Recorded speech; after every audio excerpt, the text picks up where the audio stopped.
for the sake of my children. It is a narrative of a love story of a Christian Australian girl who fell in love with a Saudi Muslim man. Then she converted to Islam, married her handsome Arab lover, and traveled with him to the Islamic world. This love story was written in English and translated into Arabic by Dr. A. Ahmed. Copyright. All rights are reserved. No part of this book may be reproduced, stored in a retrieval system, or transmitted in any form or by any means without the prior written permission of the author except by a reviewer who may quote brief paragraphs in a review to be printed in a newspaper, magazine, school journal, or university article. All characters in this book are fictitious and any resemblance to real people, living or dead, is purely coincidental. Chapter 18. Marriage of a Child Bride. It is difficult to know what happened at the same time to one of her 7 children on the 2 nights of the rape of the Australian mother Irshad in the village by the evil chief. Whether it was just a coincidence or whether it was predetermined by God before the foundation of the world. Muslims believe that everything good or bad that happens in a person's life is already decided and written by God before he was created and born. For example, the murderer, the thief, the adulterer, and the adulteress kill, steal, and commit adultery, because God predestined, commanded, and ordained for them to do those evils before he created them. Therefore, Muslims consider everything they do, good or bad, as their kismet or share in life, which was written to them by Allah, and cannot avoid doing the will of God. This Islamic belief is worse than the teachings of the law of karma in Hinduism, which states that the rich man and the poor man reap the fruits of their deeds in their past lives, whether they were good or bad. The rich man is wealthy because of his good karma in his previous life, and the poor is destitute due to his evil deeds in his former life. Simply put, a homeless Hindu beggar dying of starvation on the streets of Bombay could be the German tyrant Adolf Hitler in Berlin City in his previous life. It so happened that at the same time that the Australian Muslim widow Irshad was fighting the human sex predator, the chief of Saraf al-Banat village, Sheikh Muhammad Ahmed, who tried to rape her in his residence, her minor first daughter, Aisha al-Shamari, was going through the same bitter experience of a brutal rape by her guardian, Mullah Sheikh Muhammad Abu Hamid. Once the Australian widow left the Mujahideen camps and entrusted the custody of her 7 children to her late husband Amir, the marriage of her first daughter was arranged to the same old man who was supposed to protect and care for her as a guardian. He was supposed to treat her and served as his adopted granddaughter. First, the religious leader Mullah Abu Hamid knows that there is no adoption in Islam because the Quran forbids adoption. When the Prophet saw the wife of his adopted son, Zayd ibn Muhammad, who was called Zainab bint Yash, she was half nude, that is, almost naked in her tent, and he erected his penis and lusted after her. Therefore, the Quran annulled adoption. Then God divorced Zayd's wife from him and commanded his beloved and preferred prophet over all other prophets and messengers, Muhammad, to take the beautiful and sexy Zainab to bed and fuck her in a halal manner. Accordingly, the old geezer Sheikh Muhammad Abu Hamid did not consider that the children of the Australian white widow were his adoptive children and thus permitted himself to marry her minor virgin firstborn daughter. Aisha is a few months, a little more than 10 years old, while her alleged legal Muslim husband is an elderly man of 72 years of age with other 3 Muslim wives, sons, daughters, and a large number of grandchildren. Although Aisha is just a child, her Australian mother Irshad taught her that a girl will not be ready for marriage until she reaches the stage of mental maturity and physical puberty at the age of 18. At that age, she will reach the stage of womanhood, and this is the state of being a mature woman physically and mentally sane. Therefore, it is not permissible to consider the marriage of a minor girl until after she reaches the age of 18 years or over, or when she reaches the official age of physical, mental, and psychological maturity and assumes legal responsibility. So, when Aisha learned that the mullah took advantage of her mother's absence and married her, she decided not to let him touch her body, and in her heart decided to kill him if he tried to rape her. But Mullah Muhammad Abu Hamid is a more evil and dangerous man than the notorious womanizer, the village chief, Sheikh Muhammad Ahmed. He is a trained terrorist and has learned how to handle his victim. On the same day on which he performed his marriage to her in the mosque, Al-Mullah decided to complete his marriage to his child bride, Aisha Mustafa Al-Shamari.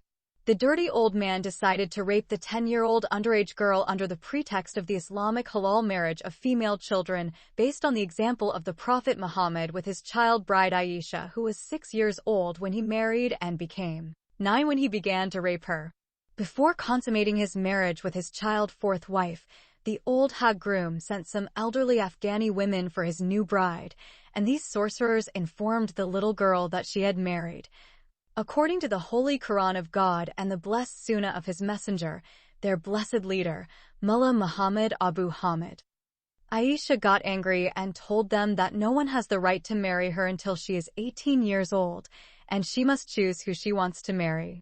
The old women mocked the child Aisha and told her that each of them got married before she was 10 years old. So, these old Afghan women laughed at her objection. They also considered that her desire to fall in love and choose her own life partner in Afghanistan was just a daydream of a foolish little girl like herself. They also told her that no Muslim woman, young or underage, can decide when and whom she marries. Her father is the one who was given the right to marry her by the law of God and his prophet to any man, whether he was young or old, whom he chose from among men. Moreover, they cited the example of the Prophet Muhammad, which is always cited by Muslims to justify the sexual abuse of female children. The aged woman said that the infallible Prophet of God married his third wife, Aisha, when she was 6 years old and had sex with her when she was 9. In the middle of the night, the bride-to-be, Aisha, was forced to wake up when her groom, Mullah Abu Hamid, attempted to consummate his marriage to her. She opened her eyes, got to her feet, and looked around. Her eyes saw the old man standing in front of her like a red devil. The first thing that crossed her mind was to kill him on the spot before he could touch her. The old hag man with a big smile on his bearded face started slowly walking towards her. Aisha remained standing in her place, looking at him with eyes full of fear. As soon as he was within her reach, her hands caught his throat. Although she is only a 10-year-old girl, Aisha has the body of a 14-year-old girl and extraordinarily strong hands.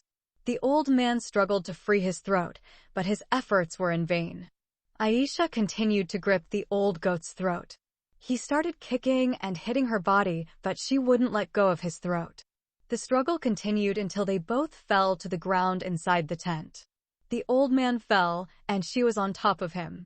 His struggle stopped and his eyes became wide open. Aisha probably needed a few minutes to turn the old man into a dead body under her body, but suddenly a violent blow fell on her head. It was such a strong blow that it rendered her unconscious. When her hands released his throat, the old man pushed her unconscious body and rose to his feet. Then the old Sheikh Muhammad Abu Hamid said with a panting voice like the howling of an ogre, "Thank you, Abu Huraira." A big man who hit the little bride Aisha with his stick said, "I have already warned you, our mullah, to be careful of the daughter of a foreign white woman, born and raised as a Christian infidel, but you did not heed my advice. She would have strangled you, had I not gone out quickly and hit her on the head with my crutch. All women are damned and similar in their cunning. We have been warned by the Holy Quran of their guile and deception. She's not up for anything, except for fucking her pussy in bed and having kids. At least I followed your advice, Abu Huraira, and kept you hidden under her bed." Our honorable Imam, Sheikh Muhammad Abu Hamid, what should be done now? Go and get the maid, Barrera. The large man left the room and returned a few minutes later, followed by a woman. She is a Pakistani woman. As soon as she saw the unconscious little girl, she went to her. Mullah Muhammad Abu Hamid said, "Wait a moment, Barrera. Before you treat her, you must undress her completely." The maid followed the instructions without asking any questions and then stripped the body of the child, Aisha, of all her clothes, even her small underwear. After that, Mullah Muhammad whispered a few words into the ears of Abu Huraira. In response, the servant took Aisha's clothes and hid them in a closet and pulled out a long rope. Then he took Aisha's hands and brought them behind her back and tied them together. Afterward, he picked up her unconscious naked body and laid it on the bed. Then he pinned her legs tightly to the edge of the bed. After that, he crept under the bed and hid as before. Then the old man said, "Now, Barira, go to her and revive her." It took the maid a few minutes to revive the body of the unconscious child, Aisha. The maid used chili water to rejuvenate the unconscious body of Irshad's minor child. When Aisha opened her eyes, she saw the maid smiling and greeting her. And she did neither greet her nor she did smile at her. Her head is still heavy and it hurts because of the heavy blow. She then saw the sinister old man standing behind the maid with an extremely angry face. Fear filled her heart again when she realized he was still alive. She remembered that she had killed him or was about to kill him. "Thank you, my maid. Barira, you may leave now." The Pakistani maid immediately left the tent. The old man looked at Aisha's naked body with eyes full of lust. She looked at him with eyes filled with fear and anger. Then she saw him begin to undress piece by piece until he was completely naked. She was disgusted to see such a terrifying scene. The old man came and sat beside her in the bed. She tried to get up and choke his neck again, but discovered that she had both hands on her back. She struggled to bring them in front of her, but she couldn't. She realized that they are tied together. Then she tried to use her legs to hit him in the ugly face, but she couldn't either. She understood that he had also tied her legs. She began shaking her naked, sweaty body violently to free her hands and feet. But all her efforts were in vain. After some time, she became exhausted. Her body is full of sweat. She fell on her back. Her eyes are looking everywhere for escape. The naked old man kept sitting near her in the same bed. She tried again to free herself, but she couldn't. The dirty old man waited until her strength of resistance was gone. Then he extended his hand and placed it on her naked body. It felt as if an eagle's claws had sunk into her tender body. When he pressed against her flesh, it felt as if he was squeezing blood out of it. This act gave her an unbelievably bad feeling that turned into excruciating pain. Then, she felt his other hand grab her face, which made her feel unbearable pain too. Her body shrank. After that, she saw his face coming close to hers to kiss her. She felt as if a venomous snake were about to bite her. So, she started to swing her head sideways. Despite this, the old ogre began kissing her neck, shoulders, and cheeks. The little girl, Aisha, felt as if a raging dog was licking and biting her body. Then she felt the weight of his fleshless skeleton mound above her. When he was sure she couldn't resist anymore, he grabbed her head and pressed it against the pillow. The child bride, Aisha, became motionless. She wishes the roof would fall on them and kill them before the evil mullah could rape her. When he realized that she could no longer swing her head, the old man lustfully looked at her lips. Then he brought his filthy-smelling mouth, kissed her cheek, and licked her forehead with his tongue. Then he moved his thin lips to hers. As soon as his lips touched her mouth, she bit them. It was such a strong bite that the old man felt as though her teeth were like sharp nails that were dug inside his thin lips. She kept biting them because she knew this was her last weapon of defense. The old man struggled to free his lips from her sharp teeth, but he couldn't. He scratched her cheeks and pulled her hair, but she did not leave his lips. Every effort on his part increases his pain. He wanted to part his lips so that he would open his vile mouth and summon his bodyguard, Abu Huraira. Aisha kept biting his lips and then made him mouthless. The old groom fears that his child bride will bite him to death, so he starts kicking his legs like a raging donkey dying of an incurable disease. Repeated kicking caused Abu Huraira to come out of hiding. When the servant looked at the bed, he saw his master, the aged groom, Mullah Muhammad Abu Hamid, in a state of complete defeat.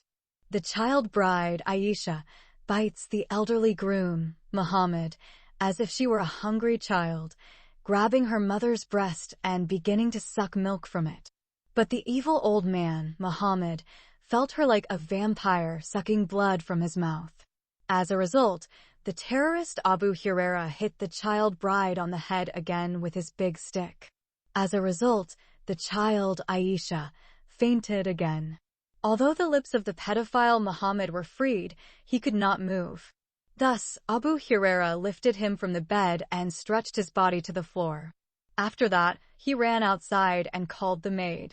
When the maid Barira came, she was shocked to see the naked old man lying half dead on the floor with his lips bleeding profusely. Then the maidservant saw the child bride Aisha lying on the bed naked with her mouth full of blood. She thought that Abu Huraira killed the small wife in revenge for his wounded master. Barira shouted, "Did you kill her? She is not dead yet. She is the one who almost killed Mullah Muhammad Abu Hamid with her sharp teeth, had I not saved him from her deadly bite at the right time. She is a small white witch like her infidel white Christian mother who left her and fled to her country, Australia." Ignoring his words, the maid knelt on the old man's body and began to treat his bleeding lips. He is trembling, groaning, and his bleeding mouth gnashing loudly like a cannibal munching on the flesh of a human being. The pain increased when the maid touched his bitten lips. Then she put a big bandage over his lips. The old man looked terrible with that kind of creepy mouth, as if he were wearing a scary Halloween mask. Then, Abu Huraira spread a large white bed sheet over his master's naked body, making it look like a dead body prepared for her funeral. The Pakistani maid, Barira, took pity on the child bride, Aisha, when she saw her still unconscious while she was naked and tied to the bed. She took another bed sheet and covered her naked body. Then she treated her with care and compassion. She wished that the old man and his bodyguard would not hit the innocent child bride again. When Aisha regained consciousness, she deliberately gave her some sleeping pills. Then she told the old bridegroom and his servant that the underage bride was not in good condition and therefore it was not advisable for her husband to try to have sex with her. She said that she might die if the mullah tried again to sleep with her because she was a virgin and circumcised Muslim girl who has a small, stitched pussy which was zipped, zapped, and securely closed up by female genital mutilation. The two evil men believed the maid and allowed the child bride to sleep inside the tent all that night. When she woke up the next morning, the child bride, Aisha, thought she had had a bad nightmare. Then she remembered her struggling and suffering with the dirty old man who tried to rape her twice. When she looked around the tent, she knew this was a real horror. She remembered that the old man made a second attempt to rape her, but she bit his lips. Aisha also remembered that it was a very painful bite and most likely he died or got sick. In either case, he may have been hospitalized or buried in a grave. She wished the second possibility had happened to him. After that, she felt very hungry and thirsty. Aisha knew that she had not eaten or drunk anything since she learned through the old Afghan women that she had become the fourth wife of the old mullah, Sheikh Muhammad Abu Hamid, whom she looked up to as a father and guardian for her and her siblings. She thought she was still naked and tied to the bed. She decided to release herself and run away before the old man came again. She pulled her right leg violently. She was surprised when her leg moved freely. She tried her left leg and her hands and realized she was no longer bound. She sat on the bed and looked at her body. The child bride Aisha found herself being dressed up and not naked. She got to her feet and headed towards the mirror. When she looked at herself in the mirror, she saw that a beautiful dress had been put on her. Her hair is well combed. There are new shoes on her feet. Despite this, Aisha felt very weak and tired. Her thoughts turned to her hunger and thirst. She felt that she must eat and drink something before the old man came back. She knows that she needs her strength to fight him in case he tries to abuse her again and rape her under the pretext of Islamic lawful child marriage. She waited for a long time for someone to come, but no one came to her. Finally, she began to think that the old man was deliberately starving her to reduce her strength. When night came, she became very weak and tired. And so, she slept on the bed. When she woke up again, it was morning time. She tried to sit down, but she couldn't. Her body was trembling with fever. She knew she was sick. She tried again to get up, but she couldn't. She wanted to scream for help, but her voice failed her. When she looked around the tent, she couldn't clearly see the things in front of her eyes. She's breathing hard now. Aisha felt she was dying. This feeling caused her to panic, thus she gathered her remaining strength and stood on her trembling feet. Her heart was beating fast and her head was aching badly. She saw that everything around her was moving quickly. She lost control and fell to the ground. She sustained injuries due to the fall. She lost consciousness for a while. She remained comatose. After a while, she regained consciousness. She gathered her strength again and crawled on her knees towards the bed. When she got to bed, she pushed her body up with great difficulty. Her body was now half lying on the bed and the other half lying on the floor. In this pathetic situation, the little girl Aisha remained for a long time. She is no longer aware of herself. The third night came and went, but it eluded her because of her miserable state. On the fourth day, while the child bride Aisha was lying on the bed half conscious and half dead, the pedophile Muhammad, who loves to have sex with small female children, returned. His lips were still wrapped in bandages. He looked fresh and strong. He's back on his own. He sat next to the little girl Aisha. He placed his right hand on her body and began to feel her lustfully. His animal lust blinded his eyes and prevented him from seeing the condition of the innocent minor girl as she was dying due to severe beatings and deliberate starvation. He slowly rotated her body until it was completely rotated. Then he began to touch her shoulders, cheeks, lips, and legs with lust. When he made sure that she was unaware of his touch, he began to undress her. After that, he took off the wolf's clothes and rode over her dying body. By rubbing and stroking her body, the innocent child regained half of her consciousness. Although she opened her eyes and saw the old man in a dull black silhouette, she still could not move a limb on her weak body. She felt his skeleton as if an old hedgehog were moving on her body. His bones sink into her flesh like sharp thorns. His toothless mouth, from which a stench emanated, approached her like a venomous serpent. Then he started sucking and licking her lips like a hungry dog. This caused her an ugly feeling that made her vomit. As she vomited, she felt old, rusty metal forcing itself into her tiny vagina. This made the child bride, Aisha, feel unbearable pain, as if Muhammad were cutting her in two halves with a saw. Due to female genital mutilation that made the opening of her vagina smaller than the eye of a needle, the innocent child was subjected to much unbearable psychological torture and physical pain before the evil mullah could penetrate her. She wanted to cry from the unbearable pain she felt in her vagina, but her voice let her down because of her parched throat with thirst and her empty stomach from starvation. Her tears started running like hot acid water down her cheeks as the old man brutally raped her. Before he could fully penetrate her tiny vagina, the child bride, Aisha, lost consciousness and fell into a deep coma.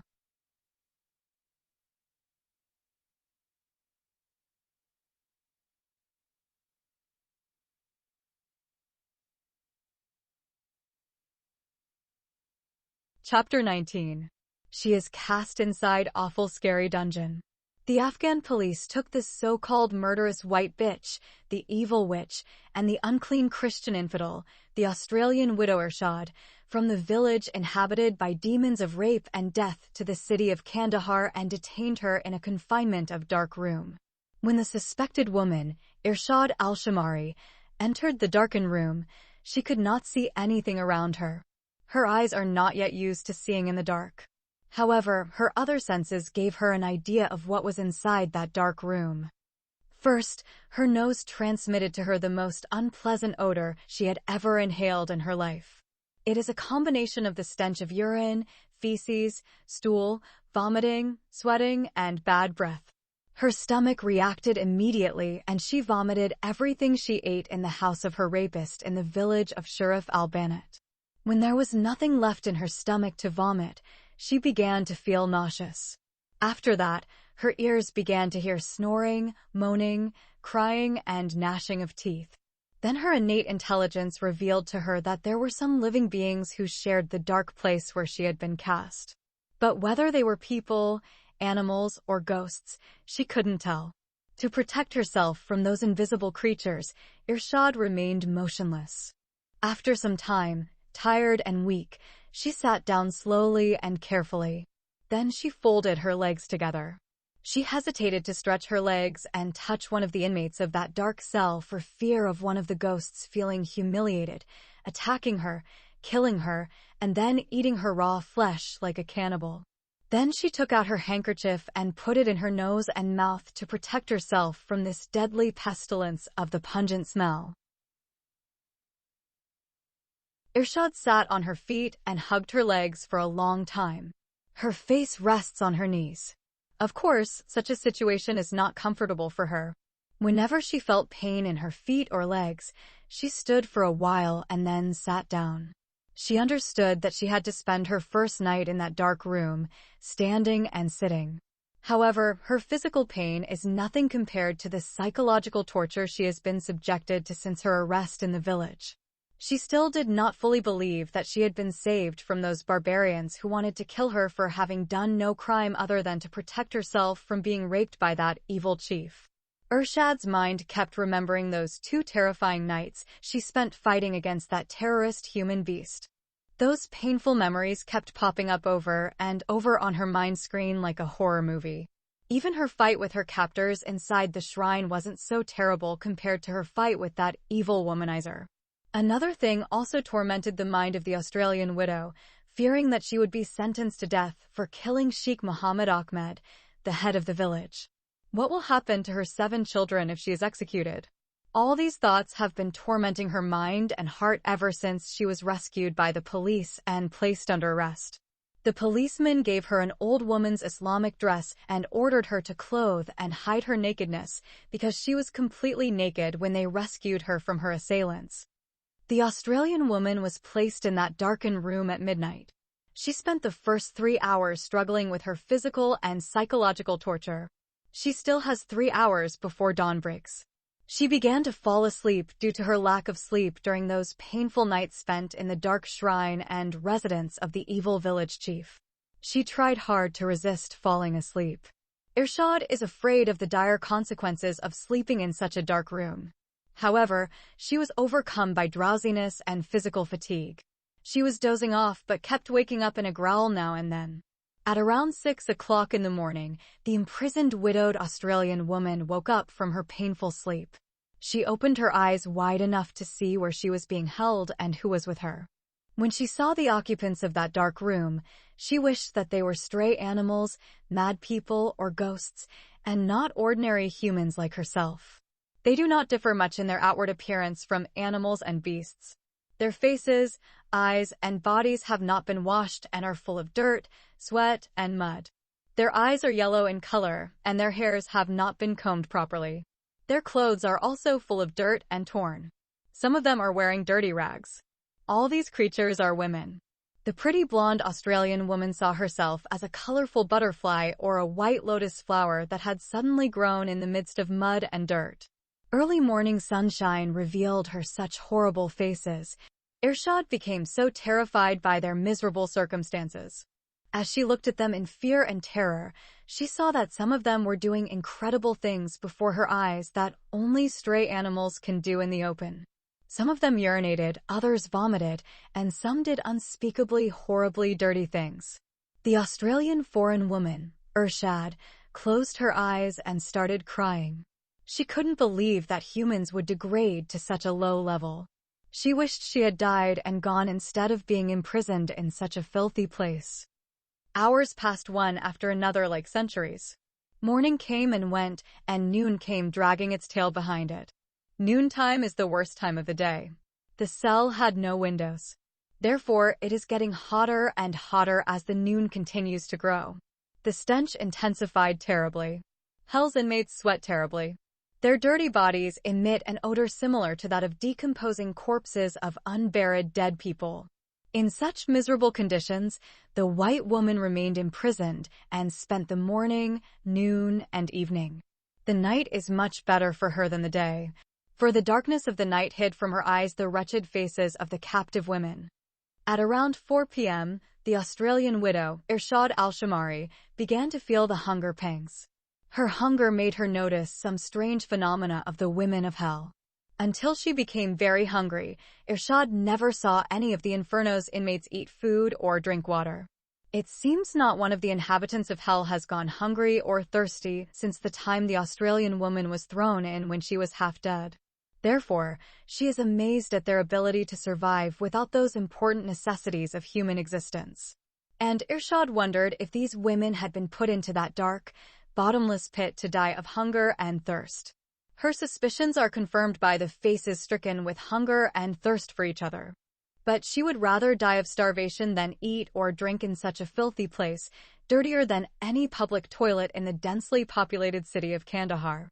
Another strange phenomenon of the place of perdition was noticed by the white foreign detainee concerning the new arrivals. Ever since she awoke from her painful sleep, she had now and then seen at least 2 or 3 new arrivals dragged half-dead by the policewomen and dumped into the place of agony and torment. So, when the sun went down that day, the dark room was so full that there was no place left for the newcomers to sit on. The Australian woman worries about what will happen if this boredom continues for another 24 hours. She was forced to her feet a long time ago because there was nowhere left to sit. Some of the new arrivals were severely beaten on the faces by female Afghan police officers and had their clothes torn off. Some of them were unable to walk on their feet, so they were dragged like tree trunks by the policewomen and thrown into the abyss. Some have open wounds and profuse bleeding, some are dying, some are dead and gone forever.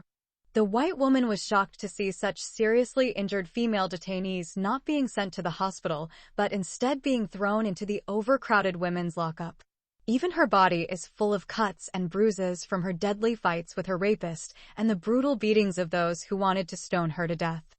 At 7 p.m., the Australian detainee saw 4 policewomen standing in front of the door of the dark room. One of them produced a large key and opened the door to the bottomless pit. Then, she saw 4 large female policewomen making their way. By that time, the darkened room was filled to the limit.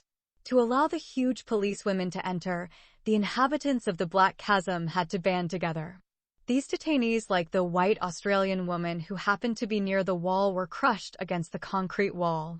The widowed woman, Irshad, is breathing heavily. Her feet were lifted off the ground against her will. One of the 4 policewomen holds a list of names in her hand. She started reading aloud the names from her list. Every name called was asked to come out. The white foreign woman wished her name would be on the list, for she thought that wherever they would take them or whatever they would do to them, it would be less cruel than spending another night in such a filthy place. The policewoman kept reading her list until she came to Irshad's name.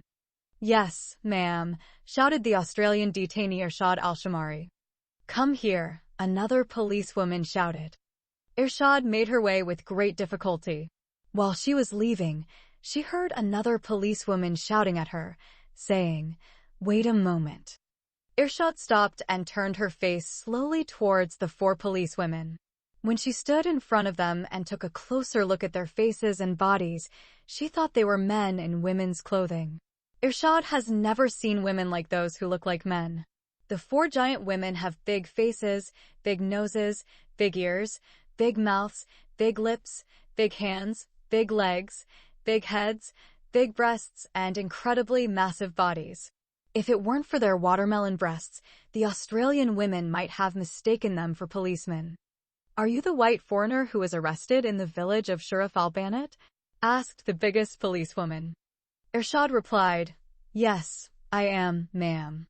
"So, you're the white foreign woman who stabbed the village chief." Irshad was silent. "Tonight, I'm going to make you kiss my feet without your clothes on, you dirty foreign street bitch. I am not a prostitute. Please, ma'am, do not insult me with these inappropriate names." The policewoman shouted, "Get out, you bloody murderer." Then the female officer grabbed Irshad's hand and took her out of the dark room.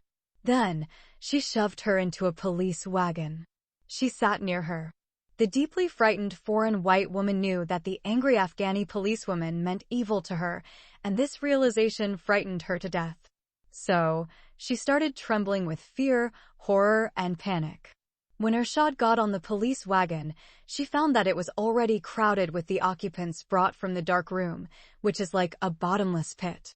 Irshad was forced to squeeze her body between two fat policewomen.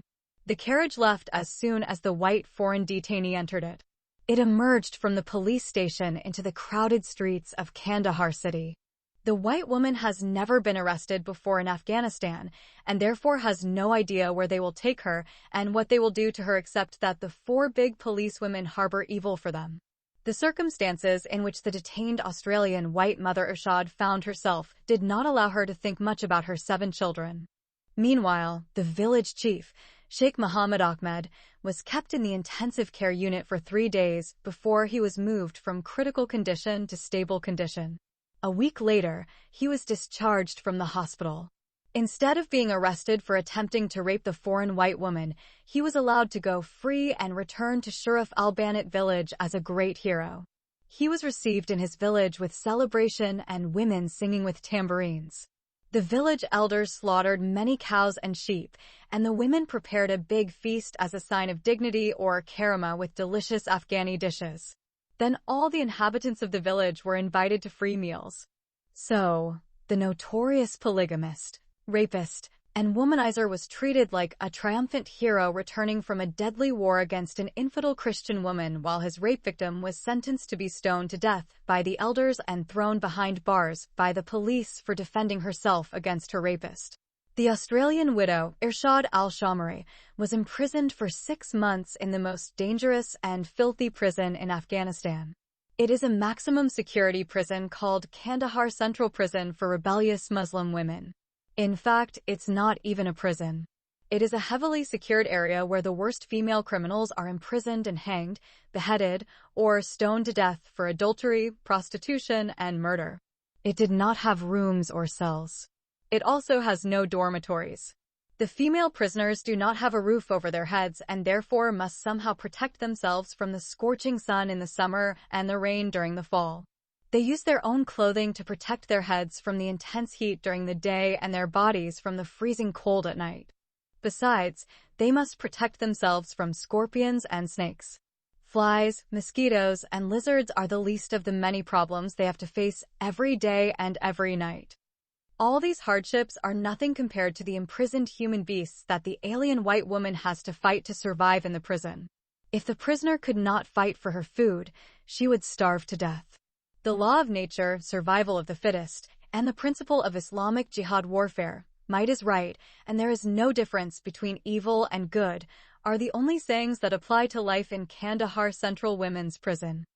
The Australian widow, Irshad al-Shamari, somehow managed to survive in that hellish prison for 6 months until she was tried and convicted of her alleged crime of disobeying her legitimate Muslim husband, the leader of Shuraf al-Banat village, al-Sheikh al-Homam Muhammad Ahmed, and attempting to kill him on their first wedding night. Therefore, the Sharia court in Kandahar city found her guilty of attempting to kill her husband, al-Sheikh al-Jalil Muhammad Ahmed, the head of the so-called peaceful village of Shuraf al-Banat. The court that tried her did not allow her to appoint a lawyer because it was a Sharia court. The accused foreign white woman, Irshad al-Shamari, tried to prove to the Islamic court judge that she had never married the village leader, Sheikh Muhammad Ahmed. However, the panel of the Sharia court claimed that it had a notarized legal marriage certificate proving that a halal Islamic marriage had taken place between her and her victim. Then the victim of the attempted rape told the court that the marriage certificate was forged and an act of fabrication by the village chief's relatives to acquit him of the crime of rape. Despite this, the Sharia court rejected her statement and sentenced her to 12 months in prison. Her single testimony was rejected because the Sharia considered the witness of one woman is inadmissible in court of law because as a woman her testimony is equal half of a man's testimony. She needed another woman to beat witness with her to make her testimony acceptable as one testimony of a man. Accordingly, as a man her alleged husband's testimony was accepted and hers was rejected as a woman deficient in religion and intellect. And because the convicted foreign Australian widow, Irshad al-Shamari, had spent 6 months in pre-trial detention, her sentence was reduced to half a year. In addition to a year's imprisonment, the Sharia court ordered the convicted white woman to be flogged with 53 lashes for exposing her nakedness in front of the villagers. When the beautiful, sexy blonde, White Australian woman is released from prison after 1 year. She goes half insane and loses half her weight. Most of the beauty of her face was gone and the charm of her sexy body also disappeared. During those 12 months, she lived in conditions that were not suitable for wild animals to survive. 75% of convicted female inmates die before half their prison term ends. The white foreign prisoner, Irshad, often starved whenever her food was looted by other violent female prisoners or Muslim terrorists. She was beaten every now and then by her fellow prisoners and female guards. Because she was the only white foreign woman in the prison, she became a victim of constant persecution and harassment by the local women inmates. At times, she was accused of being a spy for the West, and thus she was seriously beaten by fanatical Taliban Muslim women and Al-Qaeda female terrorists.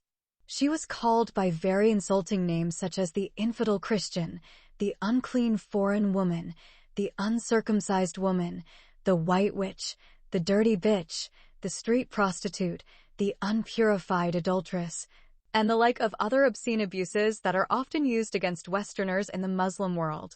During her long imprisonment, the Australian woman, Irshad Al-Shamari, could not sleep at night because of the millions of mosquitoes. She was always getting sick because of the billions of flies in the day and the filthy place she shared with thousands of uneducated, unhygienic, and unhealthy Muslim women.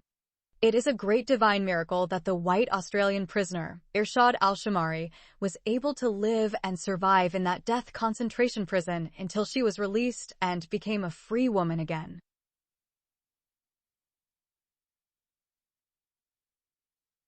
Chapter 20.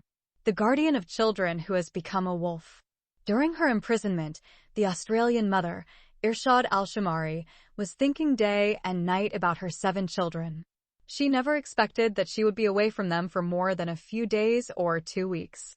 She deliberately lied to Mullah Muhammad Abu Hamid, whom she left her children with him as their guardian, by telling him that she would go to her country, Australia, permanently. But in her heart she was planning to go to Pakistan and seek help from her Australian embassy in Islamabad city and return to pick up her children.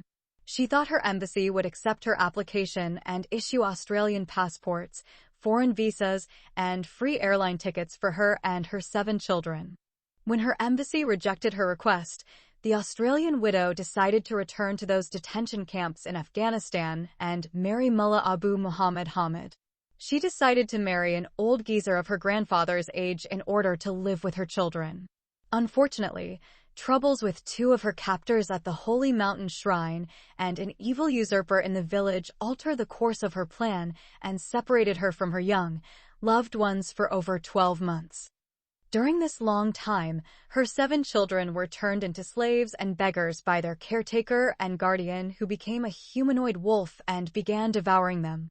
Mullah Muhammad Abu Hamid, like any other religious leader, does not spend a single night in the tents of those infernal camps. He lives in his big house in the city of Kandahar that looks like a palace. He comes every morning to the camps of the Mujahideen on the outskirts of Kandahar city. He spends his day teaching and training the 100 Mujahideen entrusted to him, and late in the evening he drives back to his house in Medina in his private car. He has his own chauffeur. His house is like a big mansion with many rooms. All his Afghan wives and their children and grandchildren live with him in his mansion. When Irshad left her children with him, he made her 3 daughters as unpaid maidservants to his wives and married her eldest daughter, Aisha, who was 10 years old. Concerning her 3 sons, he sends 2 of them every morning to the main market in downtown Kandahar city and forces them to work and sometimes beg for food. He did not send them food nor give them money to buy their 3 meals, but to work from sunrise to sunset and buy their own food out of pocket. If the 2 sons find no one to employ them, they must either starve or beg the people to give them alms or crumbs from their leftovers. Sometimes, when they cannot get work or money through begging, the 2 children are driven to steal in order to quench their pangs of hunger. They were arrested several times and flogged by the Islamic police in the main market. This is what the evil mullah did to the Australian white woman's 7 children while she was imprisoned in Kandahar Central Women's Prison. Upon her release, the Australian mother was escorted by 3 female prison guards in a police wagon to downtown Kandahar and left her there. From there, she has to walk for a few hours to reach the Mujahideen camps. It was midday when Irshad got out of the police iron cage. Mother Irshad counted the time minute by minute, her steps as fast as her heartbeat. She wants to grow wings, fly through the air, land in the Mujahideen camps, and meet and cuddle her 7 children. She misses them so much and knows her children will miss her too. Although it was not her fault, Irshad still feels guilty and holds herself responsible for the long separation between them and their mother. In her heart, she still trusts the venerable Sheikh Mullah Muhammad Abu Hamid. She believes he is taking the trouble to take care of the 7 children who are not his offspring. She decided to thank him very much and apologize for her unexpected delay. For the welfare and upbringing of her 7 young children, the Australian widow decided to marry the honorable old geezer, Mullah Muhammad Abu Hamid. She considered him the caretaker and faithful guardian of her 7 children.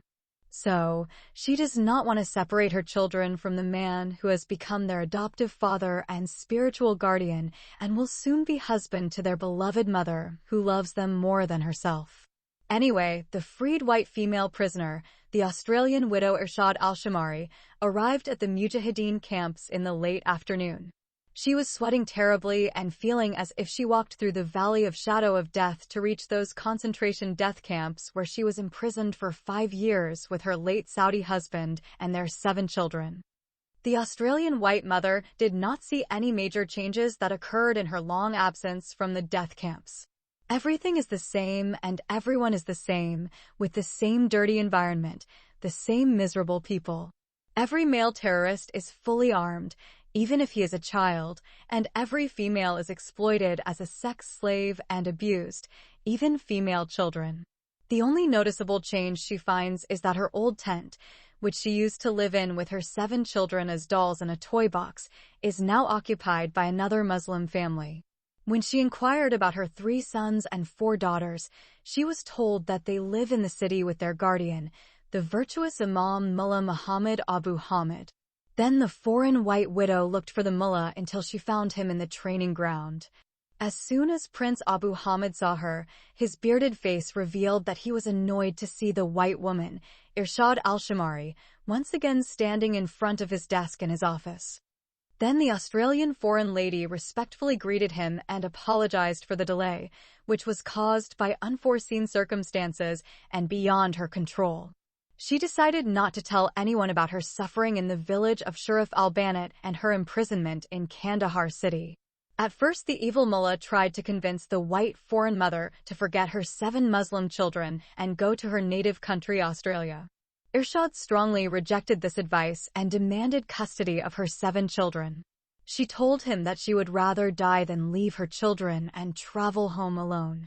Then Mullah Abu Hamid accused her of neglect and told her that she had deserted her 7 children, threw them in his arms, and fled to her country, Australia, to find a white dick of an uncircumcised Christian infidel man, to have sex with her uncircumcised hairy pussy. He claimed that she was a racist white woman, so she refused to marry him because he was an Afghani Muslim man who has a circumcised cock like the circumcised dick of the Prophet Muhammad, may God bless him and grant him peace, about whom his beloved child wife, Aisha, said that he could control his phallus.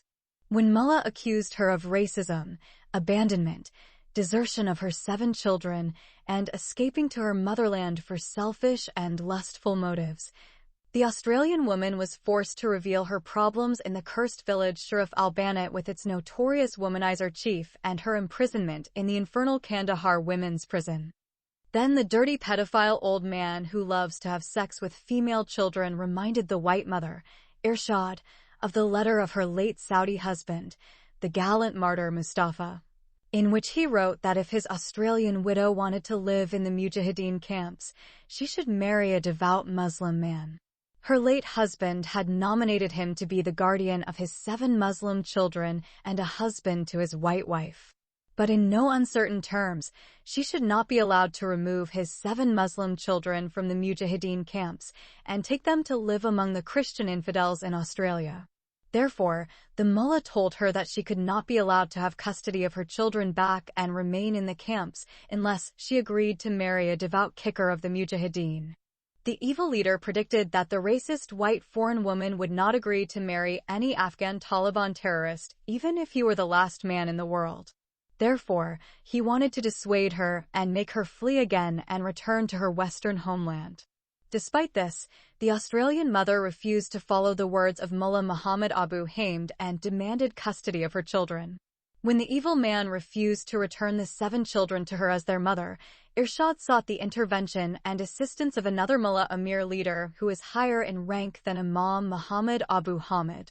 Through this second high terrorist prince, the Australian mother learned that her first daughter, Aisha Mustafa al-Shamari, had married her guardian Mullah Muhammad Abu Hamid a year ago.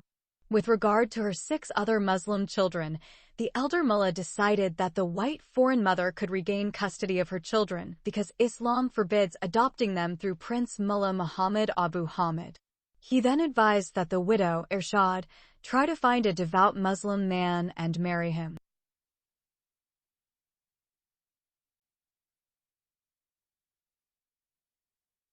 The heartbreaking and unbelievable news of her daughter being kidnapped and raped by her caretaker has turned the Australian mother into a madwoman. She became so angry that she became determined to kill the kidnapper and abuser of her innocent child, Aisha. Her righteous anger against the rapist of her minor daughter, the devil Muhammad Abu Hamid, prompted her to attack him in front of the Grand Prince and other Mujahideen.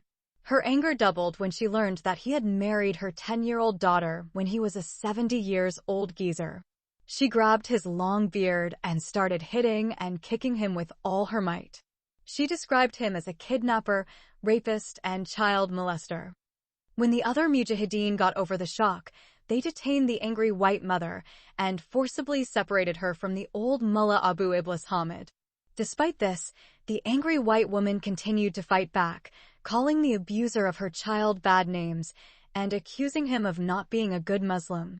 She also accused the other senior mullah of being a bad religious leader because he ruled that she could not have her underage daughter Aisha because she had already become a legitimate Muslim wife to her Muslim husband, Mullah Muhammad Abu Hamid, and he tasted her honey and she tasted his sweetness. Then the brave foreign mother, Irshad, threatened to kill the senior mullah and the despicable Mullah Abu Hamid if they did not allow her to return her minor daughter to her custody. To control her, the big mullah ordered some men to fetch ropes and tie up the mad, angry white woman who was behaving as a white witch and dirty bitch. They described her as having become an apostate Muslim woman and reverting to being an unclean infidel Christian lady as she was before she married her Muslim husband, the martyr hero Mustafa al-Shamari. They claimed that she was converted to Christianity again during her return to the land of infidels Australia. They accused her of apostasy because she refused to accept God's kismet and division of her Muslim daughter, Aisha, who was married in a permissible Islamic marriage with the venerable Mullah Sheikh Abu Hamid, may God bless him. As a result, the outraged Australian woman was restrained, with strong ropes, as if she had become a dangerous madwoman. They tied her hands and feet just like a lunatic woman. Then 4 terrorists carried her bound body and threw her in a tent, and 2 armed Mujahideen guarded her around the clock. Mullah Abu Hamid carried out the orders of the senior mullah and brought back the children of the white mother, who was imprisoned in her tent the next day. Irshad is still bound in the ropes when one of the terrorists brings her children. When she saw her 6 children, the Australian mother could not believe her eyes that the children standing before her were her offspring, whom she left a year ago with Mullah Abu Hamid as their guardian. Their bodies were emaciated, and their miserable faces revealed that they had been starved, beaten, and abused for many months. They are in dirty rags. Some of them are barefoot. The heartbroken, loving mother, Irshad, started crying when she saw the miserable conditions of her 6 children. Then she called them and asked them to embrace her. When they approached her, she smelled their stench as if they had been brought to her from outside the filthy sewers. The grieving mother Irshad wept like a child and begged her 6 children to forgive her for leaving them with the evil mullah and traveling to Pakistan. She could not tell them what happened to her while she was away. The The miserable conditions of her remaining children prompted the imprisoned mother, Irshad, to concede and compromise with the senior mullah and to postpone her revenge on the evil mullah Muhammad Abu Hamid. The Australian foreign woman also fears that the two wicked Afghan mullahs will fabricate the crime of apostasy from Islam, which they accused her of, and of converting to Christianity and returning to the religion of her Australian Christian family. In this case, she will be killed as an apostate Muslim woman who has become an impure Christian infidel. She will be beheaded with a double-edged sword, and her 3 innocent sons will be left orphans begging for food in the streets of Kandahar city. Her 3 remaining daughters will be married to illiterate mujahideen from the Taliban group or Al-Qaeda fighters and give birth to terrorists. Her 3 sons may also become terrorists and blow up their bodies in jihad for the sake of God, as their terrorist father, Mustafa, did against innocent Americans in New York. Accordingly, the foreign mother begged the senior Grand Emir to forgive her, release her, and allow her to take care of her 6 children as a Muslim mother who wants to raise them in the city of Kandahar among the righteous mujahideen families who are the only true followers of Islam in the entire world. Mullah al-Sheikh al-Kabir accepted her apology and allowed her to live in the camps as a single mother widow without forcing her to marry another Muslim man unless she wanted to do so of her own accord. However, under no circumstances is the Australian mother allowed to take her Muslim children out of the mujahideen camps, even if they are sick or dying of starvation. Despite this, the anger of a white Australian foreign mother, Irshad, against the kidnapper and rapist of her minor daughter, Aisha, did not leave her heart for even a second. She cries day and night and always prays to God to free her underage daughter from the sexual exploitation of the pedophile old man who loves to have sex with minor girls. Meanwhile, the so-called legal Afghan Muslim husband of her kidnapped child, Aisha, refused to allow the Australian mother to see or visit her minor daughter who lives with him and his 3 Afghan Muslim wives and their sons and daughters in his large palace in a luxurious neighborhood in downtown Kandahar city. Although the evil mullah Muhammad Abu Hamid refused to allow her to see or visit her daughter, Aisha, yet the compassionate Australian mother who had been terribly abused in the Muslim world, continued to believe that one day the loving God of heaven would perform a miracle and release her and her 6 remaining children from the mujahideen camps in Afghanistan and send them to Australia, where she was born and raised by loving and anointed Christian parents. But as the days and months passed, the white foreign widowed mother, Irshad al-Shamari, lost hope in such divine intervention.